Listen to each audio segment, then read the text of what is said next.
기쁜 성탄절입니다. 참으로 기뻐하고 감사가 넘쳐야 할 그야말로 세계 만민의 축제의 날이죠. 그러나 그렇지 못하는 것이 안타까운 현실인데 우리 지구촌에는 여전히 다수의 전쟁이 진행되고 있고 기후변화로 인한 극심한 자연재해 발생으로 말미암아 말할 수 없는 피해가 극심하고 또 경제는 IMF 통제를 받을 때 못지않게 아주 심각할 정도로 침체 상태에 있습니다. 심지어 이 충격적인 계엄령 선포와 대통령 탄핵으로 인한 직무정지 상태에 있는 참으로 우울한 크리스마스가 될 것 같습니다. 그렇다고 우리 하나님의 자녀들이 하나님의 그 구원받은 하나님의 자녀들인 우리 성도들까지 이 성탄절에 그야말로 침울해 있을 수는 없을 것입니다. 왜냐하면 우리 그리스도인들이야말로 모든 환경과 그 다음에는 모든 사건을 초월한 하나님의 절대적인 구원의 은혜와 축복을 이미 받은 자들이기 때문이죠. 그러므로 비록 우리의 발은 땅에 발을 딛고 있지만 우리의 마음은 동시에 하늘에 속한 자들로서 이 그리스도 예수 안에서 구원의 기쁨과 감격 속에서 우리가 성탄절을 보내는 저와 여러분들이 다 되시기를 주님의 이름으로 축원합니다. 미국 사람들은 성탄절이 되면 이 메리 크리스마스 이렇게 인사를 해왔었는데 근래 들어서는 이 정부나 공립학교에서 메리 크리스마스 대신에 해피 홀리데이스 이렇게 인사를 한다고 합니다. 좀 안타까운 일이겠죠. 단순한 휴일이 아니라 그야말로 즐거운 성탄절에 대될 텐데 그렇지 못한 게 현실이란 우리 예수 그리스도의 구원의 은혜에 감사하는 그런 마음으로 이 성탄절에 우리 옆에 있는 우리 성도님들 좌우에 있는 성도님들에게 잠깐 인사 서로 나눠볼까요? 메리 크리스마스.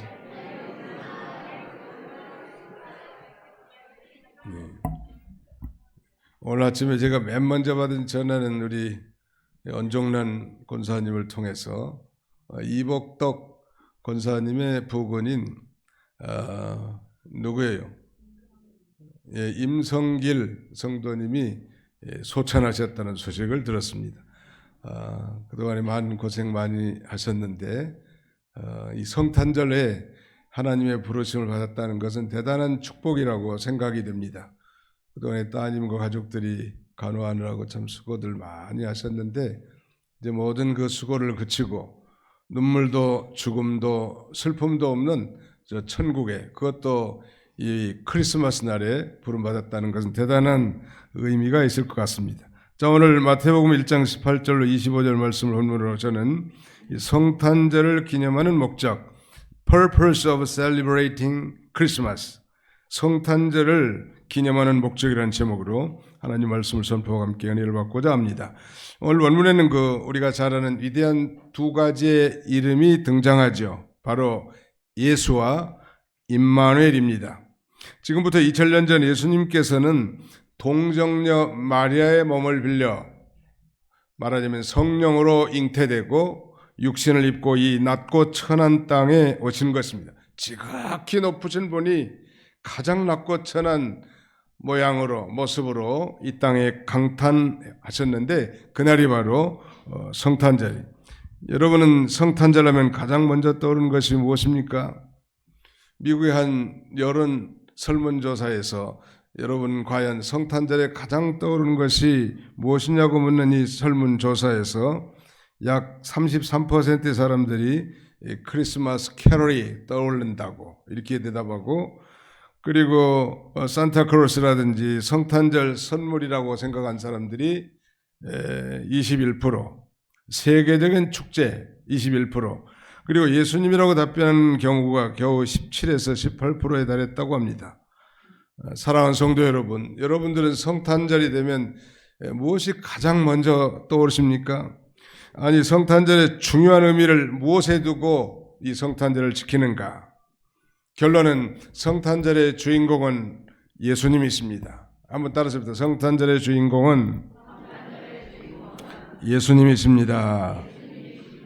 또 다른 설문조사에서 크리스마스의 의미에 대한 질문에 대해서 무려 50% 이상이 성탄절은 가족과 사랑하는 사람들이 행복한 시간을 보내는 것이라고 이렇게 대답했다고 하고, 가난한 사람의 도움이 필요한, 가난한 사람을 도와주는 것, 이런 사람들 돕는 것이 24%, 세계적으로 즐기는 축제가 18%, 그리고 겨우 8%만이 이날은 예수 그리스도의 탄생에 중대한 의미가 있다고 그 의미를 부여한다고 이런 쓸쓸한 대답을 했다고 합니다. 그러니까 약 92%가 이 크리스마스의 의미를 왜곡되게 이해하거나 잘못 이해하고 있다는 사실입니다. 많은 어린아이들은 이 성탄절의 주인공이 산타클로스로 생각하는데, 어려서부터 바로 성탄절의 주인공은 예수 그리스도라는 사실을 잘 가르칠 필요가 있습니다.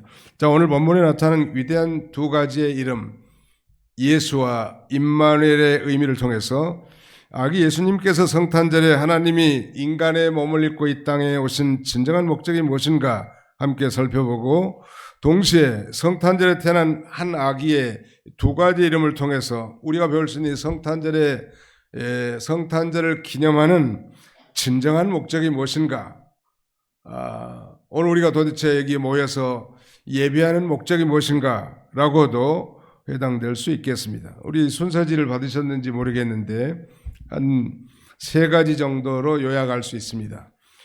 첫째는 우리의 죄 문제를 해결해 주시는 것이고, 예수님께서, 그 다음에 두 번째는 하나님이신 예수님이, 즉 하나님이 우리 인간과 함께 해 주시기 위한 것입니다. 한 가지를 덧붙인다면 우리에게 진정한 자유와 평안을 주시기 위해서 예수님이 이 땅에 오신 것입니다. 그런 면에서 오늘 우리가 이 성탄절을 기념하는 진정한 의미를 묵상하면서 우리가 하나님 앞에 예배한다고 하면 하나님이 기뻐하시리라 설해됩니다. 우리의 죄 문제를 해결해 주시러 오셨다는 겁니다. 21절 요절인데요. 같이 한번 통독하겠습니다.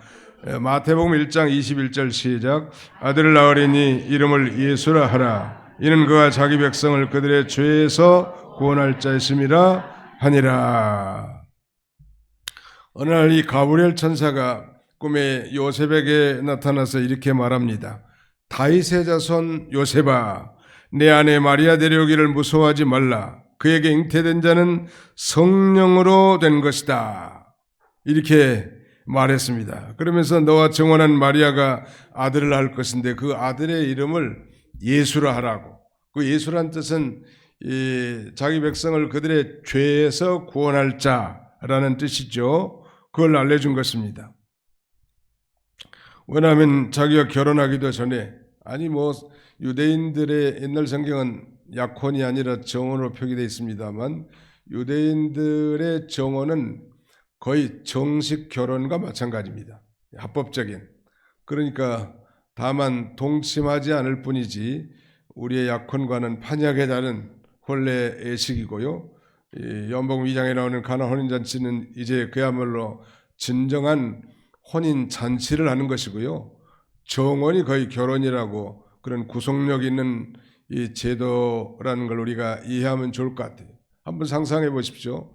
자기하고 정혼했고 결혼한 거나 마찬가지인데 자기하고 동침치도 않았는데 그 순결하고 순수했던 마리아, 아마 같은 동네에서 살지 않았겠는가. 그래서 그의 모든 평소의 그 모든 그 삶의 행태와 자세, 이 모든 걸 다 알고 있었을 텐데 어떻게 그녀가 나와 동침하기 전에 아이를 뵀단 말인가. 기가 막히고 땅을 칠 만한 일 아니겠습니까?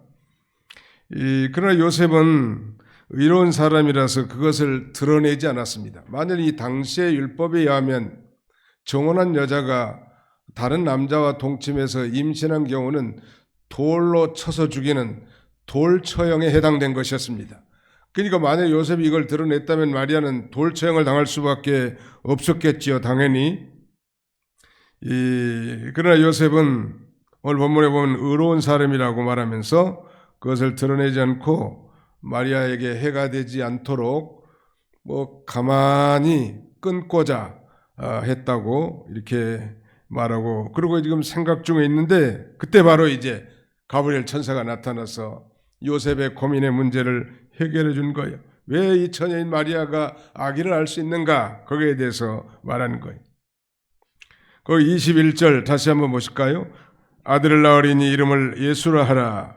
이는 그가 자기 백성을 그들의 죄에서 구원할 자심이라.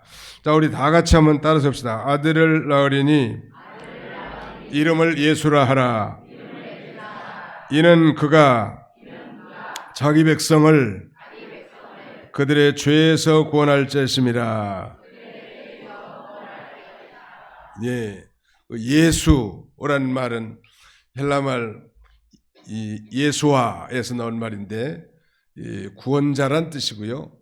히브리 말로는 예수스란 말인데 히브리 말로는 예수아라고 이렇게 번역할 수 있습니다. 그런데 바로 이 예수라는 이름의 뜻은 자기 백성을 그들의 죄에서 구원할 자, 즉 예수란 이름의 뜻은 예수아, 즉 구원자라는 뜻이란 말. 예수님은 바로 구원자로 이 땅에 오신 것입니다. 이 구원이라는 단어는 매우 광범위한 의미로 사용되고 있습니다. 그건 질병이나 가난, 억압 등에서의 치유나 해방을 가리키기도 할 수 있겠죠. 우리의 인생의 모든 유형의 위기에 직면할 때마다 우리는 구조 혹은 구원이 필요합니다. 그럼 오늘 본문에서 천사가 전달한 이 구원의 의미, 다윗의 자손 요셉아, 내가 아들 낳으니 이름을 예수라 하라. 이는 그가 자기 백성을 그들의 죄에서 구원할 자심이라의 이 구원의 진정한 의미는 일상적인 구원이나 구출, 구조, 해방이 아니고 바로 인간의 본질적인 문제로부터의 구원이고 그것은 바로 죄로부터의 구원인 것입니다. 오늘날 어떤 분들은 인간을 가난으로부터 해방하는 경제적인 구원을 바라고 마치 유대인들 같으면 저 로마의 압제로부터 해방되는 소위 정치적인 메시아, 정치적인 구원을 기대하고 또 다른 사람들은 불평등한 사회로부터 해방해야 한다고 하면서 소위 사회적인 구원을 주장하기도 합니다. 경제적인 구원, 정치적인 구원, 그리고 사회적인 구원이 아니라 예수님의 구원은 바로 죄로부터의 구원인 것입니다. 성경은 이렇게 증거합니다. 모든 사람이 죄를 범하였음에 하나님의 영광에 이르지 못하더니 그리스도 예수 안에 있는 성령으로 말미암아 하나님의 은혜로 값없이 의롭다 하심을 얻은 자 되었느냐. 모든 사람이 죄를 범하였다네. 오늘 저를 포함해서 여러분 모두가 다 예수를 믿기 전에 다 죄인으로 출생한 것입니다. 도대체 무슨 죄가 그렇게 크고 많아서 교회 가면 죄라고 말하는가? 그것은 바로 우리가 이미 배운 대로 우리의 인류의 조상 대표인 아담이 범죄함으로 말미암아 아담의 혈통으로 출생한 우리 모든 인생들은 그 정죄와 유전죄로 말미암아 죄인으로 출생하고 죄 가운데 살다가 그 죄값으로 말미암아 영원히 지옥 갈 수밖에 없는 그런 비참한 존재였던 것입니다. 그런데 바로 예수님의 이름이 바로 구원자로서 그가 성탄절에 이 땅에 오신 진정한 목적은 그 죄로부터 우리를 구원해 주시러 이 땅에 오신 것입니다. 아담이 범죄함으로 하나님으로부터 분리돼 버린 것이 하나님에게 그 에덴 동산에서 추방되었습니다. 하나님 원래 아담 즉 인류를 창조하신 것은 임마누엘 하나님이 되시기 위해서 하나님이 함께해 주시고 하나님의 아름다움과 그 축복을 누리기 위해서 인간을 창조했는데 이 인류의 대표인 아담이 범죄함으로 하나님과 단절되고 하나님이 떠나고 그는 에덴 동산에서 추방되었습니다. 그런데 두 번째 아담으로 오신 바로 예수 그리스도께서 그 하나님과 우리 인간을 분리해버리는 그 죄의 문제를 해결해내므로 영적으로 죽었던 우리를 살리시고 하나님과의 바른 관계를 이제 만들어 주신 것입니다. 예수님 외에는 그러므로 이 세상에 그 종교가 좀 경건하고 좋은 종교가 있다 할지라도 그 어떤 종교도 우리를 죄의 문제를 해결해 줄 수 없기 때문에 결코 우리의 구원자가 될 수 없는 것입니다. 성경은 이렇게 증거합니다. 다른 이로서는 구원을 받을 수 없나니 천하 사람 중에 구원받을 만한 다른 이름을 우리에게 주신 일이 없습니다. 옛날 성경에는 이 다른 이로서는 구원을 얻을 수 없으되 천하 인간의 구원 얻을 이름을 우리에게 주신 적이 없습니다. 오직 예수 그리스도만이 인간을 그 죄와 비참한 가운데서 구원해 주실 유일한 구세주라는 사실을 강조하고 있는 것입니다. 다른 이로서는 결코 없다는 유일한 길이라는 거예요. 자, 그렇다면 예수 그리스도가 이 땅에 오신 것은 우리를 구원하러 오셨다고 하셨는데, 그렇다면 누가 예수 그리스도를 만날 수 있을까요? 도대체 누가 예수 그리스도의 구원의 은혜에 참여할 수 있을까요? 중요한 것은 바로 내가 하나님 앞에 죄인이라는 사실을 아는 것입니다. 믿으시기 바랍니다. 내가 하나님 앞에 죄인이라는 걸 아는 것이 중요하고, 진실하게 하나님 앞에 내 자신이 죄인이라는 것을 고백한다고 하면 이제 예수님을 만날 수 있고 구원받을 수 있는 것입니다. 놀라운 사실이죠. 내가 죄를 많이 지어서 죄인이 아니고 우리 인류 조상 죄인의 혈통에서 태어나서 죄인이 됐고 죄 가운데 살다가 죄로 말미암아 지옥 갈 수밖에 없는 인생들인데, 누가 그 죄의 문제를 해결 안 받고 구원의 은혜에 참여할 수 있는가? 자기가 죄인이라는 것을 먼저 알아야 합니다. 그리고 자기가 진정으로 죄인이라는 것을 고백할 수 있어야 합니다. 어떻게 보면 못난 사람의 고백 같기도 하지요. 그런데 예수님이 그렇게 말씀하셨습니다. 건강한 자에게는 의원이 쓸데없고 병든 자에게는 쓸데있나니 내가 의인을 부르러 온 것이 아니라 죄인을 불러 회개시키러 왔노라. 예수님은 바로 죄인을 구원하러 오신 거, 이 땅에. 그러므로 자신이 죄인이라는 걸 깨닫지 못한 사람은 구원과 너무너무 거리가 먼 거예요. 이 세상에 좀 윤리적, 도덕적으로 살았다고 해서 자기가 의인이 결코 아니라 아담의 후손으로 태어났기 때문에 죄인이라는 것. 다윗이 고백한 것처럼 내가 죄악 중에 출생하였으며 모친이 죄 중에 나를 잉태하였나이다. 태어날 때부터 죄인으로 출생하는 그 아이들이라도요, 영악해가지고 가르쳐지도 않는 거짓말을 슬슬하고 숨기고 삐지고 그 다음에는 감추고, 이런 건 부모가 절대 가르치지 않는 사실인데 절대적으로 그들의 태도에서 나오는 것은 종자가 죄인이기 때문에 그런 거. 그래서 우리가 학교에서 배운 대로 인류의 그 선악설과 성악설과 성선설에 대해서 도대체 어떤 것이 옳은가, 맹자의 성악설이 옳은가, 순자의 성선설이 맞는가 따지고 보면 성악설이 맞는 거죠. 그러니까 우리 인류의 조상 아담이 범죄했고 그 죄인의 혈통, 죄가 흐르는 그 피를 타고 난 우리가 죄인을 출생했기 때문에 죄를 짓는 것은 너무너무 자연스러운 거예요. 이 세상에 죄 안 짓는 사람이 누가 있습니까? 우리네 인생들은 눈만 뜨면 죄를 짓는 게 우리네 인생들이, 비록 행실이 아니랄지라도 말과 생각으로, 마음으로도, 어떤 사람들은 심지어 꿈속에서도 죄를 짓는 사람이 있다고 합니다. 어떤 목사님 꿈에서 죄를 짓는 꿈을 꾸었대요. 내가 목사인데 세상에 꿈속에서 죄 짓는 꿈을 꾸어서 이게 되겠는가? 예수님 재림에 대한 꿈이라든지 그야말로 거룩한 꿈을 꿔야 되는데, 자기가 너무 온통스러워가지고 벌떡 일어나가지고 무릎을 꿇고 하나님 앞에 회개의 기도를 드렸다고 합니다. 주님, 내가 하나님의 종인데 이거 꿈속에서 죄를 짓고 있으니 이게 말이나 됩니까? 말입니까? 당락입니까? 말도 안 되는 거죠. 그처럼 우리가 이 죄인이라는 걸 인식하는 게 굉장히 중요해요. 굉장히 중요합니다. 그래서 우리가 교회에서 자꾸 죄를 강조하는 것은 그걸 인식해야, 성경에는 죄가 많은 곳에 은혜가 넘쳤더라 이런 말씀이 있거든요. 정말 이 죄 많은 창기와 세리들이 먼저 예수님 앞에 하나님 나라에 참여할 수 있었던 것은 그들은 죄로 깨달았을 뿐이고, 거룩하다고 생각하는 종교 지도자들, 대제사장과 서기관과 장로들은 그들이 예수님이 하는 운동에 대해서 멸시하고 반대했던 것은 그들이 다소 종교적이고 의롭다고 생각하기 때문에 예수님을 배척한 거예요. 난 우리 도봉교회 모든 권석들이 우리가 정말 얼마나 심각한 죄인인 것을 깊이 깨닫고 이 죄의 문제를 해결하신 그 예수 그리스도의 놀라운 사죄의 은총, 죄 사함의 축복을 누리는 저와 여러분들이 다 되시기를 주님의 이름으로 축원합니다. 사랑하는 성도 여러분, 예수 그리스도를 가령 한 위대한 성인으로 본다면 오늘 우리는 좋은 이 교인이나 종교인 정도는 될 수 있을 것입니다. 그러나 예수 그리스도를 하나님의 아들이요 우리의 구원자라고 믿는다면 우리는 그 순간 우리는 하늘에 이름이 기록된 영광스러운 하나님의 자녀가 되고 하나님의 기업을 입어들 상속자가 되는 것입니다. 그러므로 내 마음속에 예수님이 나의 구주시고 예수님이 나의 주님으로 믿어진다면 우리는 하나님이 주신 이 최고의 선물을 이미 받은 자와 같습니다.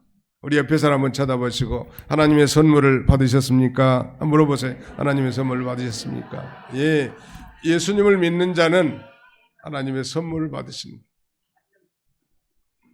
오늘 끝나면 성탄절 선물이 가득 쌓였는데 부피에 비해서는 좀 부족할지는 모르지만 아무튼 정성을 다 해서 준비한 건데 저게다 수제로 만든 거래요. 어떤 그 단순한 그런 가공품이 아니고 정성을 해서 아주 뭐 산자 하나 만들어도 그 자연산 그다음에 뭐 유자 이런 것들을 이용해 가지고 만들었다고 하니까 이렇게 끝나고 잘 교제하면서 잡수시면 좋을 것 같습니다.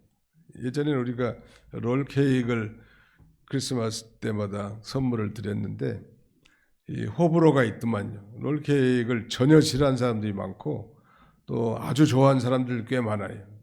그래서 금년에는 메뉴를 좀 바꿨는데 저는 가다가 하는 봉지 하나 받는 것보다도 예수님이 나의 구주시고 나의 주님이라는 사실을 이미 믿는다면 우리는 이미 엄청난 보물덩어리 선물을 받은 줄로 믿으시기 바랍니다.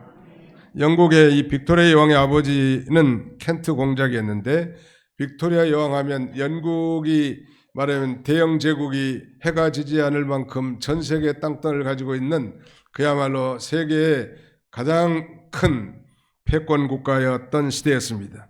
그런데 이 빅토리아 여왕이 믿음이 좋은 독실한 성도였고 그의 아버지도 독실한 성도였는데 임종시에 죽기 전에 의사가 이 공작 켄트 공작을 이루어가기 위해서 이 공장님이 평소에 건강하셨을 때 행하신 그 위대한 역사 공적을 열거하면서 칭찬했단 말이에요. 그래서 공장님은 아마 사후에도 확실하게 상급이 보장됐을 것입니다. 이렇게 말하자 켄트 공작은 조용히 이렇게 말합니다. 여보게, 내가 구원을 얻은 것은 공작이기 때문이 아니라 죄인이기 때문이라네 라고 아주 이 직격을 날리는 거예요. 우리가 구원받은 것은 나의 행실, 나의 공적, 나의 직위, 나의 신분이 결코 아니라 우리가 죄인이기 때문에 이 죄인을 구원하러 오신 그 예수 그리스도를 믿음으로 구원받은 것입니다. 믿으시기 바랍니다. 구원받는 데는 그 어떠한 행위나 공적이나 선행이나 수련이나 수행 기타 아무것도 필요 없습니다. 다만 예수 그리스도를 진정으로 내 마음속에 자신이 죄인인 것을 인정하고 그가 내 죄를 용서하기 위해서 저 십자가에서 피 흘려 대신 죽었다는 사실을 믿음으로 구원을 받는 것입니다. 인도에서는 구원을 얻기 위해 찌는 듯한 햇볕 아래서 못이 박힌 널판지에 누워있는 사람들이 많다고 합니다. 뿐만 아니라 일생 동안 농아 즉 벙어리로 살 것을 서약한 사람도 있고 수백 킬로미터 되는 곳에서 기어서 순례 영도하고 인도의 젖줄 어머니라고 하는 겐지스강에서 목욕을 감기도 한다고 합니다. 죄사함 구원을 얻기 위해서 우리가 다 헛수고라는 사실을 이미 다 알고 있죠. 그런 행위로는 결코 죄를 씻을 수 없습니다. 우리가 즐겨 부른 찬송 가운데 나의 죄를 씻기는 예수님의 무엇밖에 없네, 예수님의 피밖에 없단 말이에요. 율법을 지켜서 구원을 얻을 수 없습니다. 구원은 공적이나 선행에 달린 것이 결코 아니라는 것. 그런데도 수많은 사람들이 자신의 노력이나 공적이나 수행이나 또 수련을 통해서 죄의 문제를 해결해 보려고 하지만 결코 얻지 못한다. 구원은 오직 예수 그리스도를 믿음으로 얻는 것입니다. 그런 면에서 우리가 이 구원의 복음을 전해야 합니다. 예수를 믿고 구원 받으십시오. 예수님을 믿으면 지옥 가지 않고 천국 갑니다. 예수님을 믿어야 죄 사함을 받고 하나님의 자녀가 됩니다. 전해야 되는 거예요. 한번 상상해 보세요. 기찻길 즉 기차가 다니는 선로에서 술에 깊이 취해가지고 잠들어 누워있는 사람이 있다고 생각해 봅시다. 여러분은 그런 경우에 어떻게 하시겠습니까? 다차고짜 아마 그 기찻길에서 그 취객을 끌어내려야 할 것입니다. 바로 이러한 상태가 오늘 우리 주변에 아직도 예수를 자신의 구주로 믿지 못하는 수많은 사람들이란 사실을 인식한다면 우리가 이 구원의 복음을 결코 전하지 않고는 견딜 수 없을 거예요. 두 번째 이름은 임마누엘입니다. 임마누엘. 한번 따라합시다. 임마누엘. God with us. 하나님이 우리와 함께 하심. 엘이라는 건 하나님이라는 뜻입니다. 임, 원목과 함께. 마누, 우리와 함께 하시는 하나님. 바로 예수님이 인간의 몸을 입고 이 땅에 강탄하신 이 중요한 두 번째 목적, 우리가 증령 이 성탄절을 기념하는 이 목적은 우리의 죄의 문제를 해결해 주시고 구원해 주실 뿐만 아니라 구원받은 그 하나님과 영원토록 함께 해 주시기 위해서 예수님께서 인간의 몸을 입고 강탄하신 거예요. 인간 가운데 훌륭한 사람이 아닙니다. 예수님은 하나님이시죠. 본래 신성에 있어서 성부 하나님과 동등된 지극히 높으신 그런 존재이신데 그분이 그야말로 낮고 천한 이 땅에 그야말로 가난한 이 요셉과 마리아에게서 이렇게 출생하게 하신 것은 대단히 아이러니한 일입니다. 거기 보시면 23절, 24절 또 같이 한번 읽겠습니다. 23절로 24절 시작. 보라, 처녀가 잉태하여 아들을 낳을 것이요 그의 이름을 임마누엘이라 하리라 하셨으니 이를 번역한즉 하나님이 우리와 함께 계시다 함이라. 하나님이 우리와 함께 계시다.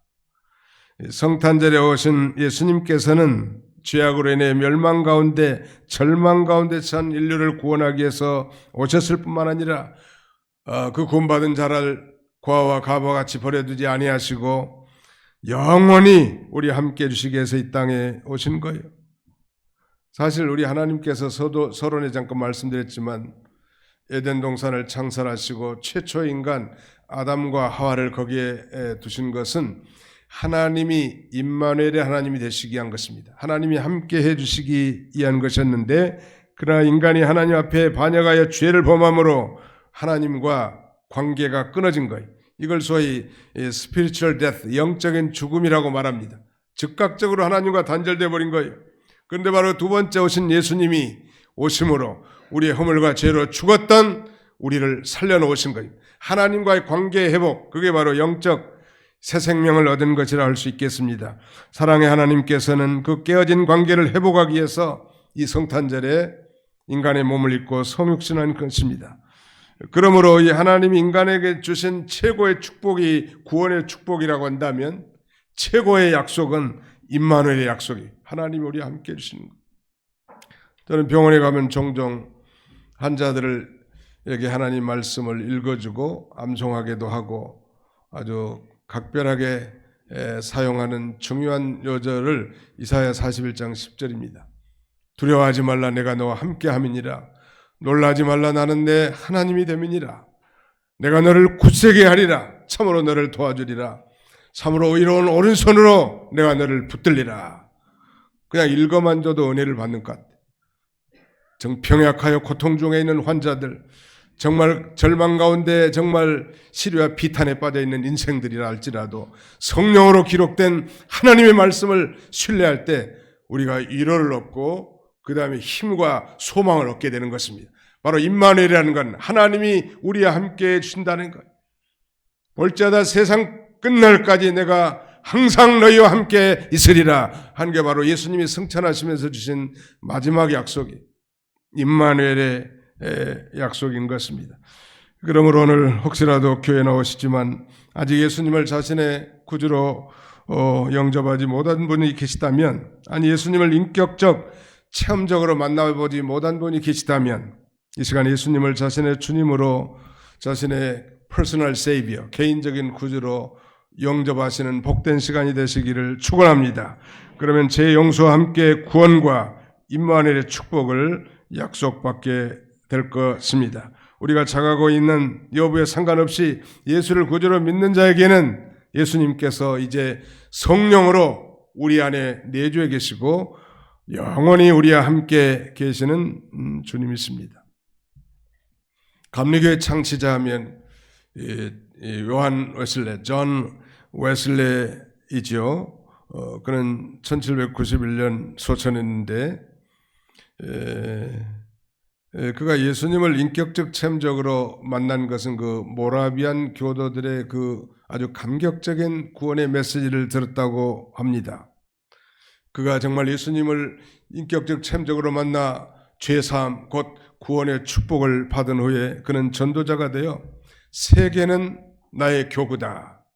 우리 교구가 한 도봉구 지역만이 아니라 세계를 자기의 교구로 삼고 지구촌을 엄청 몇 바퀴나 돌 만큼 말을 타고 다니면서 이 복음을 전도했다고 합니다. 그가 죽기 전 마지막 임종시에 남긴 유명한 말 Final words는 The best of all is God with us. 모든 것 중에서 최고의 것은 바로 하나님이 우리와 함께 계시다는 말씀입니다. 하나님이 우리와 함께 계시다. 여러분 정말 하나님이 여러분과 함께 계시다면 두려울 만한 일이 있겠습니까?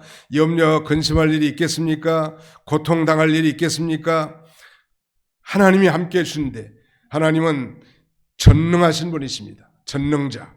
즉 우리 인간은 아무것도 할 수 없는 연약한 존재이지만 우리 하나님은 하나님의 뜻이라면 모든 것을 할 수 있는 만능의 주님이신데 그분이 나와 함께 계신다면 두려워할 일이 뭐가 있겠냐는 말이에요. 두려워하지 말라. 담대하라. 내가 세상을 이겼노라. 라고 말씀하십니다. 평안하라는 거예요. 시간이 다 돼서 이제 말씀을 맺고자 합니다. 마지막 하나 덧붙인다고 하면 이 성탄절을 기념하는 진정한 목적, 저는 지금 두 가지를 말씀드렸습니다. 바로 우리의 죄의 문제를 해결해 주셨다는 말. 그래서 우리가 기념하고 축하하는 것. 두 번째는 하나님인 영광스러운 하나님이 나와 우리와 함께 해주시는 거예요. 이 놀라운 은혜의 감격에서 우리가 이 성탄절을 지키는 것입니다. 마지막 하나는 바로 우리에게 진정한 자유와 평강을 주십니다. 여러분 우리가 세상에서는 우리가 교회에서는 죄인입니다. 죄 많은 인생입니다. 그렇게 고백하는 교회를 자연스럽고 겸손하지만 세상에서는 내가 죄인입니다 하면 당장 잡혀가서 감옥생활, 자유를 잃어버린 감옥생활을 할 수밖에 없겠죠. 그러나 우리 예수님 안에서 예수님 앞에서 나는 죄인입니다. 나를 불쌍히 여겨 주옵소서. 그렇게 고백하는 순간 우리는 예수 그리스도 안에서 참된 자유와 영원한 평강을 누릴 수 있는 것입니다. 믿으시기 바랍니다. 이 세계적인 과학자 아이작 뉴턴은 말년에 치매가 걸렸는지 기억 상실증에 걸렸다고 합니다. 그 많던 지식을 다 망각해버린 거예요. 그 위대한 그 과학자가 답답해진 뉴턴의 제자들이 안타깝게 스승에게 이렇게 묻습니다. 선생님, 도대체 선생님이 지금 기억하고 알고 계시는 것은 무엇입니까? 이런 질문에 대해서 아이작 뉴턴은 여보게, 내가 알고 있는 것은 딱 두 가지라네. 하나는 내가 죄인이라는 것과 다른 하나는 예수께서 내 구주라는 사실이라니. 이것 외에 더 무슨 지식이 필요하겠는가? 아멘? 예, 내가 죄인이라는 것과 바로 예수 그리스도가 나의 모든 죄의 문제를 해결해 주신 나의 구세주란 사실을 기억하는 것보다 더 귀중한 지식이 뭐가 있겠냐는 말. 이런 지식, 우리 성도들도 근본적으로 이 두 가지 지식만 가지고 있다면 충분한 거예요. 내가 죄인이라는 거, 이걸 인정한 사람은 그 구원의 은혜에 참여할 수 있습니다.